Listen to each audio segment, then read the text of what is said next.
Returning to work after maternity leave is a highly stressful time for many mums. Many of the mums I speak with are despondent, having spent months getting into a routine and rhythm with the little one, only for the world to be turned upside down. In this episode, I speak with Millie Malum, a mother of two, who is frustrated with the lack of resources available to her when looking to return to her career. She decided to write a book to help smooth the path for other mums. Millie has some great tips that you won't want to miss. I'm infant massage instructor Helen Thompson. Hello and welcome to First Time Mums Chat. Being a parent for the first time is challenging and changes your life in every way imaginable. To help ease your transition into parenthood, I aim to offer supportive, holistic approaches and insights for mums of babies aged 4 weeks to 10 months old. My goal is to assist you to become the most confident parent you can and smooth out the bumps along the way. This podcast is brought to you by My Baby Massage, so let's do this together. This podcast is for informational purposes only and does not constitute medical advice. Please contact a medical practitioner if you are concerned or have any medical issues. So, hi Millie, and I'm really excited to have you here on First Time Mums Chat. When I first read your book or saw your book on Amazon, I was intrigued because it's called, by the name of it, because it's called Merging Parenthood and Work, a New Mum's Guide to Returning to Maternity Leave. When I first saw it, I thought, wow, this is just so good for my audience and my first time mums. So can you tell me sort of what inspired you to write the book, and tell me a little bit about yourself? Oh, thank you so much for having me, Helen. It's a pleasure being here. And just so the listeners know, I'm called Millie Malum, actually Millicent, and Millie for short, Malum. I'm based in the UK and I work as an IT management consultant. And the inspiration for the book is when I was pregnant for my first child, and I was experiencing a lot of issues around my health, which was I was going through challenges with hyperemesis gravidarum, which I've covered some of that in the book, and also just trying to understand what I needed to do to make sure the process was seamless for me, what I needed to do to plan for maternity leave. And then I knew that I wanted to return back to work, but also what did I even need to know to make sure I put everything in place for me to be able to return back to work. And while I was searching on the internet, there was very limited resources around returning to work for first-time moms. You will have a lot of content on the internet about parenting, but when it comes to returning to work as a first-time mom, there was very limited resources out there. So I started by journaling my experience, journaling what I was learning, writing it down, sharing it to people that I knew that information would be beneficial to them. And also there was no one place where you can get seamless information from start to finish, planning for a baby, managing expectations at work, planning maternity leave, planning your return to work, what you need to do while you return from work. So information are very bitty everywhere. So I thought, if I put everything together, people already enjoy the content I was creating and sharing, and putting everything I was sharing and more into a book to be able to bless new moms or first-time moms and give them the information that I wish I had when I was going through the process. So that's my inspiration behind writing the book. Well, I think that's a great idea because it's, as a first-time mom, it's really daunting for a first-time mom to think, gosh, help, I've had this lovely baby and now I've got to go back to work and help, what do I do? So I think you've done a great job there. And I've actually read a little bit, well, I haven't read all of it, but I have read the first sort of 3 chapters of it that I picked up on Amazon, and I thought it was amazing. And I think you've done a great job there. And I noticed that you have different sort of chapters for different topics of how to return to work. Like you've got, I think you split it up into, is it five chapters you split it up into? 5 chapters. Yeah, so 5 chapters. What are those 5 chapters? What are those 5 chapters? So for me, the beginning is chapter 1, planning for a family. For some people, this is something that they have to think about. They have to put a thought process into it. And planning for a family just covers the different things. Planning for a baby covers the different things that you should be aware of in the country that you live in. So say, for example, if you are in the UK, what are the government regulations in the UK regarding, say, pregnant women in the workplace, understanding what the law is so that you can feel safe. Also understanding what you need to ask your employer to provide so that you feel that your health and safety needs are being met at work. Say if you're in the US or in Australia or in New Zealand, what are the government regulations in those different countries that you need to be aware of when planning to start a family? And that's what chapter 1 covers. And we'll move to chapter 2, which is talking about, okay, now that I found out that I'm pregnant, what do I need to do? How do I have these conversations with my employer that I'm expecting? Sometimes it sounds so obvious, but it can be very uncomfortable to start these conversations at work. Most of the times we feel like we might be judged. We feel like it might not be receptive. But in most situations, most managers are receptive. So chapter 2 just covers how do you have those conversations, being mindful that you don't want to get into office politics and noise, building trusted relationships while you go through that transition by making sure you bring your team on board with the changes you're expecting. Say, if you start having complications, like in my case, what do you need to do? How do you tell your manager? How do you bring your team on board? How do you say that these are my limitations? That's what chapter 2 covers. And then planning for maternity leave is a bit again on chapter 2, where now that you need to go on maternity leave, what do I need to do? Do I need to wrap up on my work? Do I need to create a transition plan? Do I need to get a replacement? I work with my manager to get a replacement for my role. And just different things like that, that although it sounds so obvious, for a first-time mom, it's not obvious. It's just overwhelming. Yes, so I can imagine that. In the book. And going on maternity leave, just planning your maternity leave, writing down, some of the things that you hope to achieve, but of course, also making sure you carve out time to enjoy this new addition in your life, being very intentional about how your maternity leave will be like, giving yourself grace as well. I covered that as well in chapter 2. And chapter 3 is on maternity leave, which is now that I'm on maternity leave, what do I need to do to make sure that my return to work is, easier? I covered like childcare options on there, the different childcare options that we have in the UK, how you can look for the one that works for you, your lifestyle, and for the different personal things that you want for your family and for your new baby. I also cover financial implications on there, something that is hardly spoken about, especially in the UK. Nobody really talks about the finances involved in raising children. So I touch upon that, and budgeting and making sure that you know where you stand with your finances, because this helps drive how you plan your return to work. It drives conversations around the kind of childcare you choose.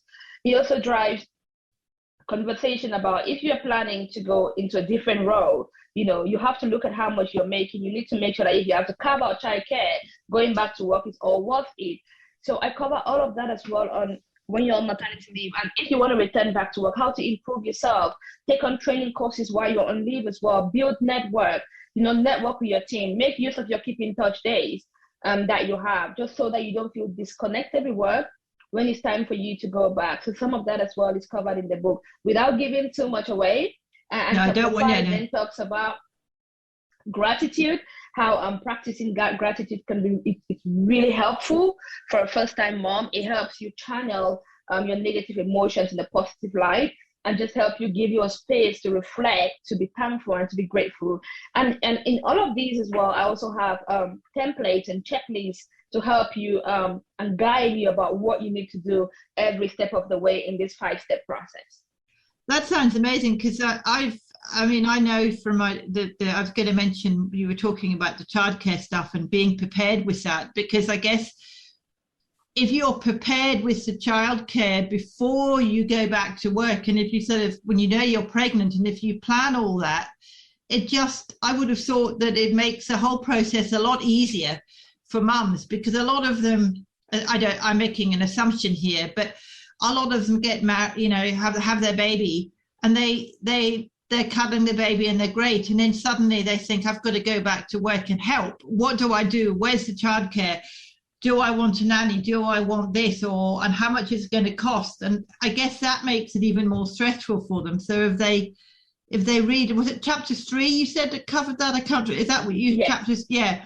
So that's sort of 3. quite good because it gives them those tips to do that, because I know from a childcare background, because I come from a childcare background, and I know how stressful it is for mums who come in to childcare and they're not organised and they're just really worked up and worried and thinking, oh God, help, what am I going to do? And from what you're saying, those tips are great. So no, I think that sounds really good. You've done, yeah. Yeah.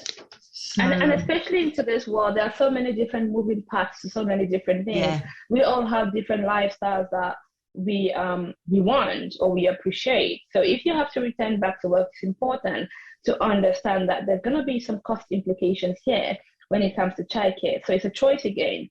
If you want to return to work and you have to keep your baby somewhere, you have to kind of like prepare yourself that there's going to be a cost implication with that. Yes, of course. Again, you've got to plan for that.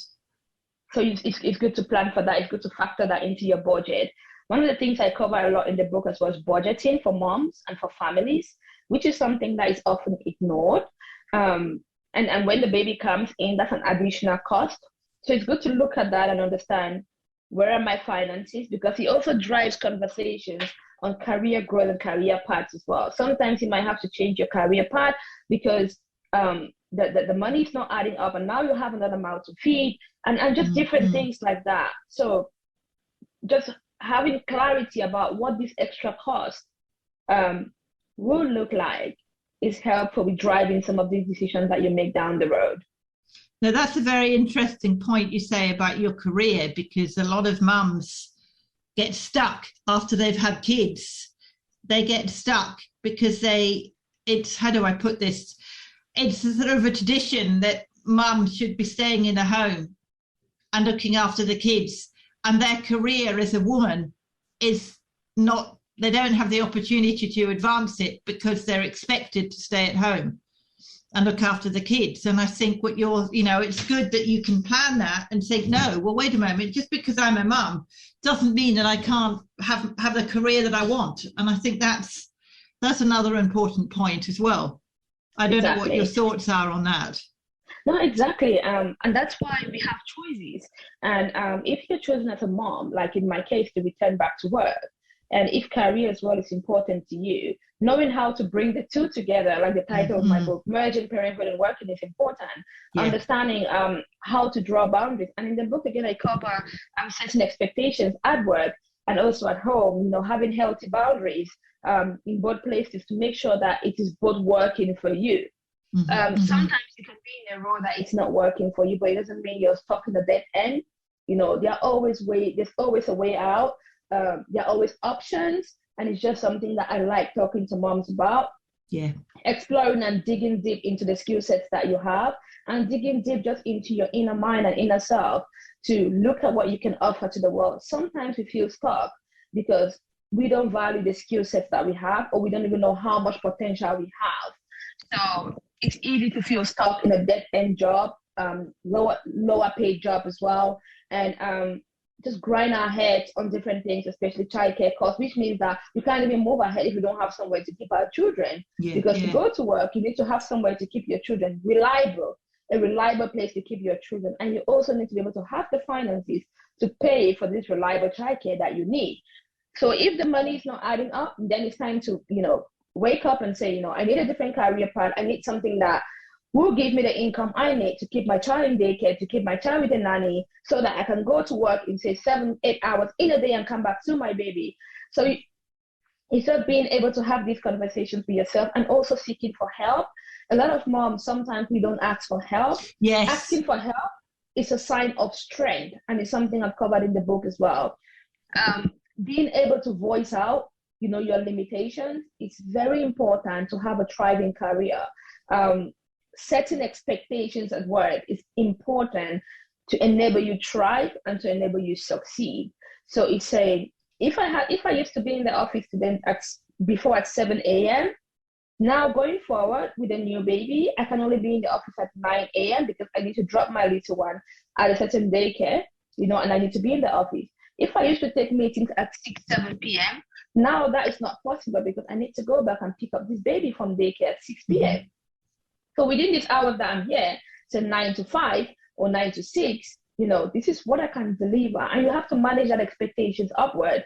And once you do that, you see that you start setting boundaries that are working for you as a mom and boundaries that are working for your family. Yes. So once you're at home with your baby, you are at home. You're not touching your work phone. You're not touching your laptop. If you have 3 hours to spend with your baby in the evening, those 3 hours are committed to family time. If you have 2-3 hours in the morning before dropping your baby off to bond with your baby, to prepare them for school, to do the breakfast and all the mommy duties, you know that you are committed in that time, to be present for your baby. So it's just really understanding this. I'm not saying it's easy. I'm talking about this now in my lessons that I've learned as I've gone through this process. And I'm just helping other moms as well, saying, for you to succeed, you need to understand these different things. And I've covered a lot of it as well in the book. As I mentioned, I went through a very hectic pregnancy and I had to push myself out of my comfort zone to have these conversations. Yeah, no, I think that's good. And you mentioned the bonding as well. And I think as a mom going back to work and as a family, it's so important to bond and communicate with your children, because so many parents don't do that, and they go to work and they're just there 9 till 7, or they work really hard, which is great. I'm not disowning parents that work really hard, but I think it's important to have those values, because it's important for your child growing up to know that they know what the work ethic is, but they also know the value of family. And you mentioned bonding, and of course, because of a baby massage, because I come from a baby massage background as well as childcare, I know all about the bonding and how important it is to bond with your child. So so thank you. That's given us some good tips to go with. Thank you so much. Yeah. One thing I'm going to ask you is, if you were to give a first-time mom a magical tip, a really fantastic magical tip as a first-time mom going back to work, what would it be? Give yourself grace. I like that. That's a good one. Take one day at a time. Have a plan. Go with a plan, but give yourself grace. Is there if somebody wants to buy your book or find out more about you as a person, or find out how they can get hold of your book, where can they do that? My book is currently live on Amazon, both as an ebook or as a hard copy. So you can go to Amazon and you just put in Merging Parenthood and Work, and it will come up. You see my name, Millie Malum Chair. You can find us as well on Facebook as Merging Parenthood and Work, on Instagram as well as Merging Parenthood and Work. And we also run a Facebook group called Merging Parenthood and Work, if you're interested as well in being part of these good conversations that we just had. Thank you so much, Millie. I really enjoyed having you on this podcast, and it's been great. I hope you found this interview with Millie helpful. If you're ready on or planning your maternity leave, then you won't want to miss what Millie had to say. I've included links in the show notes to Millie's website, where you can purchase her book, as well as her Facebook and Instagram details. You can access the show notes at mybabymassage.net/podcast/018. And thank you so much for listening.